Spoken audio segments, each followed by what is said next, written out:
कहानी है प्रेरणा और रिंकू की, जो अपनी माँ केतकी और पिता महेश के साथ खुशी खुशी रहते थे। पर एक दिन ऐसी घटना घटी कि पूरा परिवार तितर बितर हो गया। पूरा गांव नदी में आई बाढ़ में बह गया, जिसमें महेश और केतकी भी खो गए। प्रेरणा और रिंकू दोनों बाढ़ के पानी में बहते रहे। तभी, आओ बच्चों, मेरी नाव में आ जाओ, मैं तुम्हें किनारे पर छोड़ देती हूँ। तुम्हारे माता पिता कहाँ गए?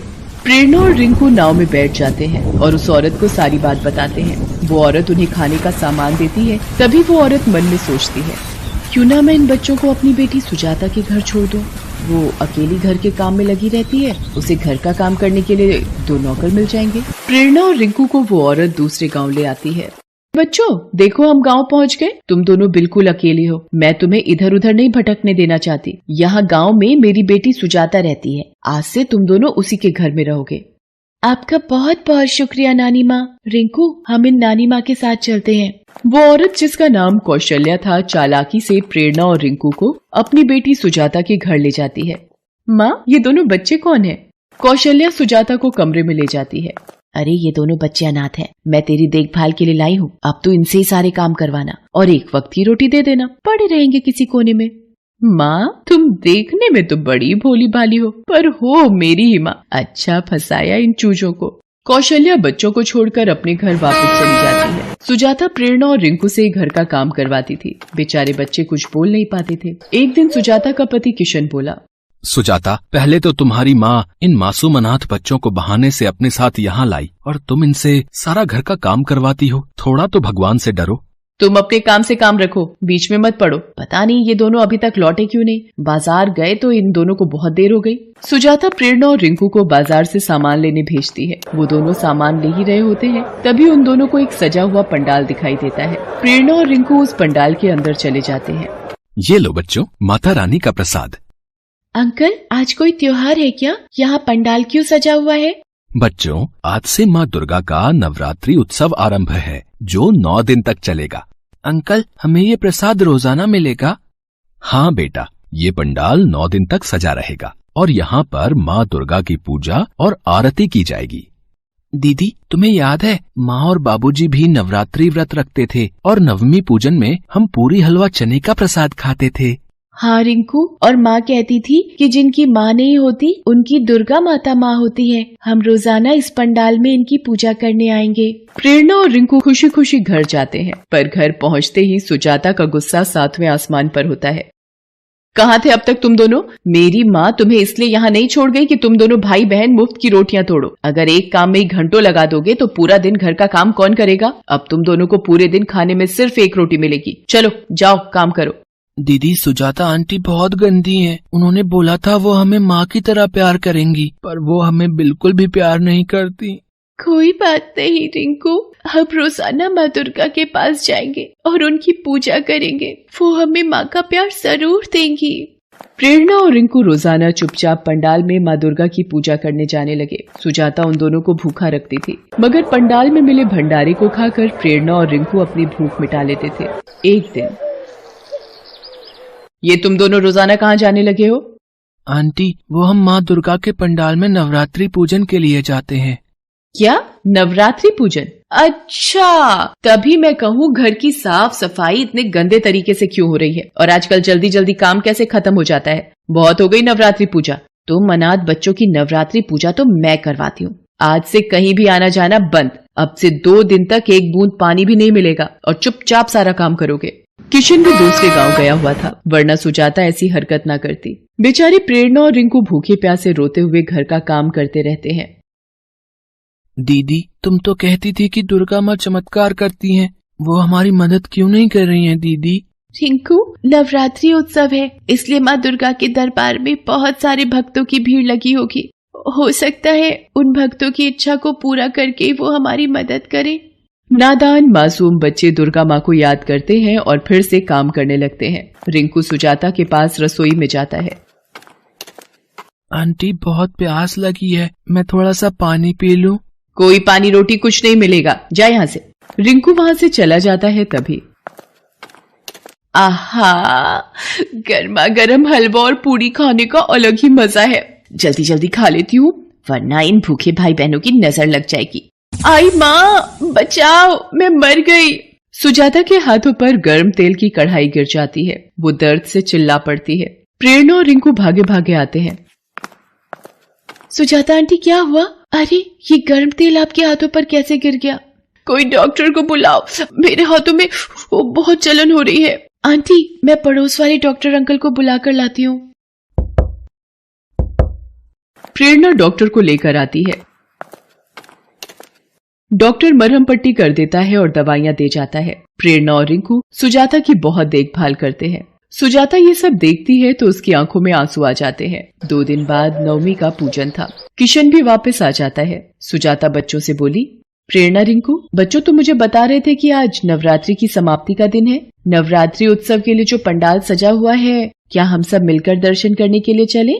हाँ सुजाता आंटी, आप मंदिर जाओगे तो देखना, माँ दुर्गा के आशीर्वाद से आपके हाथ भी जल्दी ठीक हो जाएंगे। सब मिलकर पंडाल में जाते हैं। पंडाल में डांडिया नृत्य का भी आयोजन होता है। तभी किसी पर रिंकू की नजर पड़ती है। दीदी वो देखो, सामने माँ बापू खड़े हैं। कहाँ रिंकू? हाँ ये तो माँ बापू है। सुजाता आंटी, महेश अंकल, वो देखो हमारे माँ बापू। प्रेरणा और रिंकू दौड़ते हुए अपने माँ बापू से लिपट जाते हैं। केतकी और किशन भी दोनों बच्चों को देख रो पड़ते हैं। मेरे बच्चों, हमने तुम्हें बहुत ढूंढा, हमारी तो उम्मीद ही खत्म हो गई थी। बच्चों, तुम्हें ढूंढते ढूंढते हम इस पंडाल में आ गए और माँ दुर्गा के सामने विनती करने लगे। हे माँ शेरा वाली, आपने हमारे बच्चों से हमें मिला दिया, आपकी जय हो। प्रेरणा और रिंकू अपने माता पिता से सुजाता और महेश को मिलवाते हैं। माँ दुर्गा के आशीर्वाद से प्रेरणा और रिंकू को अपने माता पिता वापस मिल गए थे। नवरात्रि उत्सव में माता पिता के वापस मिल जाने से प्रेरणा और रिंकू की खुशियाँ वापस लौट आई थी। कुछ समय बाद सुजाता भी एक बच्चे को जन्म देती है। शायद प्रेरणा और रिंकू के साथ उसके अच्छे व्यवहार के कारण माँ दुर्गा ने उसकी झोली भी खुशियों से भर दी थी।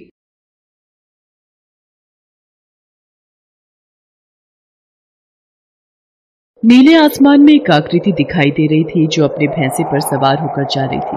वो आकृति थी मृत्यु के देवता यमराज की। बड़ी बड़ी मूंछों वाले यमराज अपने भैंसे पर बैठे हुए बहुत ही भयानक लग रहे थे। वो तीव्र गति से यमलोक की ओर बढ़ते जा रहे थे। तभी अचानक उन्हें किसी बच्ची के रोने की आवाज सुनाई दी। ये किस बच्ची की आवाज है जो हमें इस आसमान में सुनाई दे रही है?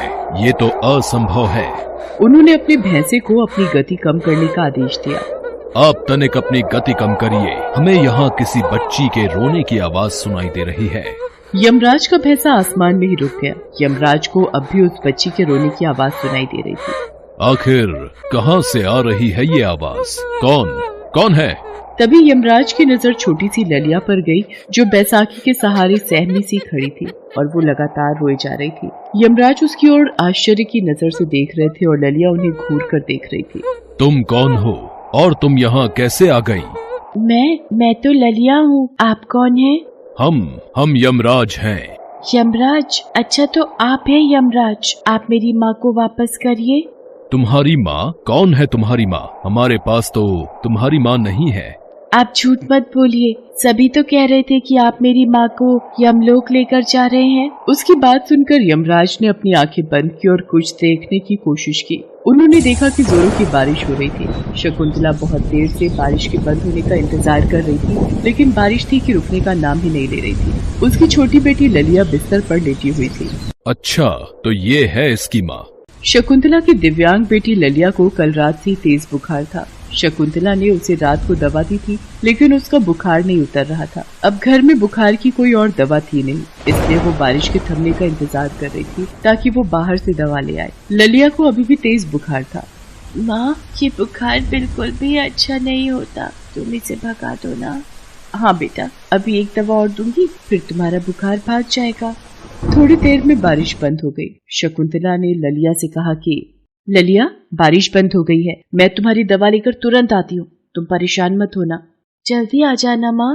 पति की मौत के बाद शकुंतला बिल्कुल निराश हो गई थी, लेकिन छोटी सी ललिया की जिम्मेदारी उसके सिर पर थी, इसलिए उसने लोगों के घरों में झाड़ू पोछे और खाना बनाने का काम शुरू कर दिया। वो ललिया से बहुत प्यार करती थी और ललिया भी उसके बिना एक पल भी नहीं रह सकती थी। यूं कहे कि एक दूसरे में ही दोनों के प्राण बसते थे। बहरहाल शकुंतला दवा की दुकान पर पहुंची। भैया, मेरी बेटी को कल रात से तेज बुखार है। रात को दवा दी थी लेकिन कोई फायदा नहीं हुआ। ऐसी दवा दीजिए ना जिससे उसका बुखार तुरंत उतर जाए। डॉक्टर की कोई पर्ची है क्या तुम्हारे पास? पर्ची तो नहीं है भैया। अरे बिना पर्ची के कौन सी दवा दूं? पिछली बार उसे बुखार हुआ था तो आपने ही दवा दी थी, आज भी वैसी कोई दवा दे दो ना। दुकानदार ने शकुंतला को दवा दे दी। वो दवा लेकर घर वापस लौट रही थी। हे भगवान, इस दवा का असर सही से हो जाए और ललिया बिल्कुल ठीक हो जाए तो मैं 10 रुपए का प्रसाद चढ़ाऊंगी। वो अपने ख्यालों में खोई सड़क पर चली जा रही थी। अचानक एक तेज रफ्तार ट्रक ने उसे टक्कर मार दी। शकुंतला सड़क पर गिर गई। उसके सिर से खून निकलने लगा और वो वहीं छटपटाने लगी। एक्सीडेंट देख आसपास के लोगों की भीड़ लग गई। ये ट्रक वाले भी ना पीकर चलाते हैं, सब पीकर। बिल्कुल सही कहा भाई आपने, पीकर भी चलाते हैं और बहुत स्पीड में भी चलाते हैं। हाँ। दूसरी ओर शकुंतला को घर लौटने में बहुत देर हो रही थी, इसलिए उसकी बीमार बेटी ललिया को उसकी चिंता होने लगी। ये माँ कहाँ चली गई? कितनी देर हो गई है? मुझे तो बोला था थोड़ी देर में आ जाएंगी। ललिया ने थोड़ी देर और इंतजार किया लेकिन शकुंतला नहीं लौटी। अब तो उसका भी मन बहुत घबराने लगा। उसने अपनी बैसाखी उठाई और बुखार की हालत में ही बाहर निकल गई। थोड़ी दूर जाने पर ही उसे एक जगह लोगों की भीड़ इकट्ठा दिखी। वहां खून से लथपथ अपनी माँ को देखा और उसके मुंह से चीख निकल गई। माँ, ये क्या हो गया? ये तुझे क्या हो गया? ललिया की रोने की आवाज से शकुंतला के शरीर में कुछ हलचल तो हुई, लेकिन फिर उसका शरीर पूरी तरह शांत पड़ गया। ललिया ने उसे उठाने की बहुत कोशिश की लेकिन वो खामोश रही। किसी ने एम्बुलेंस को फोन कर दिया। एम्बुलेंस आई और उसे अस्पताल ले गई। डॉक्टरों ने जब उसे देखा तो ये तो मर चुकी है। कुछ देर बाद ललिया की पड़ोसन विमला और ललिया के मामा रघुवीर अस्पताल पहुंचे। अपने मामा को देखकर ललिया फूट फूट कर रोने लगी। मामा देखिए ना, माँ तो जागती ही नहीं, इन्हें जगा दीजिए, इन्हें बोलिए ना मेरी तबीयत ठीक नहीं है। ललिया, तेरी माँ अब नहीं जगेगी, वो बहुत दूर चली गई है। दूर? नहीं मामा, माँ मुझे बताए कहीं नहीं जाती। ललिया, तेरी माँ यमराज के पास चली गई है, वो उसे ले गए हैं। ललिया बहुत छोटी थी, मृत्यु और यमराज का मतलब नहीं समझती थी। उसे तो बस एक बात समझ आती थी कि उसकी माँ जाग नहीं रही है और उसे जगाना है। वो रोते हुए ही उसे लगातार जगाती रही, लेकिन काश की कोई मौत के बाद जाग सकता। शकुंतला की पड़ोसन विमला को ललिया पर बहुत दया आ रही थी। उसने उससे कहा, ललिया, जो मर जाते हैं ना, यमराज उसे लेने आते हैं और उसे लेकर अपने साथ चले जाते हैं। तुम्हारी माँ अब यमराज के पास चली गई है। ऐसे कैसे चली गई है मुझसे पूछे बिना? मैं तो उन्हें जाने नहीं दूंगी। अपनी माँ का हाथ पकड़कर रखूंगी, जोर से पकड़कर रखूंगी। ललिया ने अपनी माँ का हाथ जोर से पकड़ लिया और रोते रोते बेहोश हो गई। यमराज आए तो जरूर शकुंतला की आत्मा को अपने साथ ले जाने के लिए, लेकिन ललिया का अपनी माँ के प्रति प्रेम और ताकत के कारण वो भी यमराज के पीछे पीछे आ गई। ललिया, तुम सही कह रही थी, तुम्हारी माँ मेरे पास ही है। देखा, मैंने कहा था ना वो आपके पास है। चलिए अब उन्हें वापस करिए। हम उसे वापस नहीं कर सकते ललिया। क्यों? यही सृष्टि का नियम है। बहुत ही गलत नियम है। माँ तो कहती थी कि हमें किसी से पूछे बिना उसकी छोटी से छोटी चीज भी नहीं लेनी चाहिए। आप मुझसे पूछे बिना मेरी माँ को अपने साथ ले जा रहे हैं, ये गलत बात है। चलिए लौटाइए मेरी माँ को। हमने कहा ना, ये हम नहीं कर सकते। ठीक है, फिर मुझे भी ले चलिए अपने साथ। हम ये भी नहीं कर सकते क्योंकि तुम्हारा समय नहीं आया है। मैं वो सब नहीं जानती, मैं अपनी माँ को लिए बिना वापस नहीं जाऊंगी। ये कहकर वो फिर से रोने लगी। यमराज बहुत बड़े धर्म संकट में फंस गए थे। उन्हें समझ नहीं आ रहा था कि सृष्टि का ये विधान कैसे तोड़ दे, लेकिन उन्हें ये बात तो समझ आ गई कि इस लड़की के इस तरह से उनके पीछे पीछे आने के पीछे भगवान की माया है। फिर भी उन्होंने ललिया से कहा कि ललिया, हम तुम्हें तुम्हारी माँ के बदले में और कुछ दे देते हैं। बोलो, तुम्हें क्या चाहिए? तुम कुछ भी मांग सकती हो, बहुत सारे खिलौने या बहुत सारे पैसे। मुझे तो मेरी माँ चाहिए, माँ चाहिए, माँ चाहिए। वो मुझे दीजिए या मुझे अपने साथ ले चलिए। आखिरकार ललिया की जिद के आगे वो झुक गए और उसकी माँ के प्राण वापस कर दिए। उनके ऐसा करते ही अस्पताल में मृत पड़ी शकुंतला के शरीर में हलचल हुई और उसने अपनी आंखें खोल दी। मैं कहाँ हूँ? माँ की आवाज सुनकर ललिया को भी होश आ गया। वही पास खड़े उसके मामा और विमला को तो अपनी आंखों पर विश्वास नहीं हो रहा था। अरे तुम जिंदा हो शकुंतला? पर डॉक्टर तो... ये कहते कहते वो चुप हो गई। ऐसा लग रहा है कि मैं गहरी नींद में थी। पता नहीं, इतनी गहरी नींद तो मुझे कभी नहीं आई। ललिया, तू ठीक तो है ना बेटी? शकुंतला के इस तरह जागने की खबर पूरे अस्पताल में फैल गई थी। डॉक्टरों को भी विश्वास नहीं हो रहा था कि कोई मरने के बाद कैसे जीवित हो सकता है। उधर ललिया अपनी माँ के सीने से लिपटी मंद मंद मुस्कुरा रही थी। दूर यमराज की आंखों में भी ललिया और शकुंतला को देखकर आंसू आ गए थे।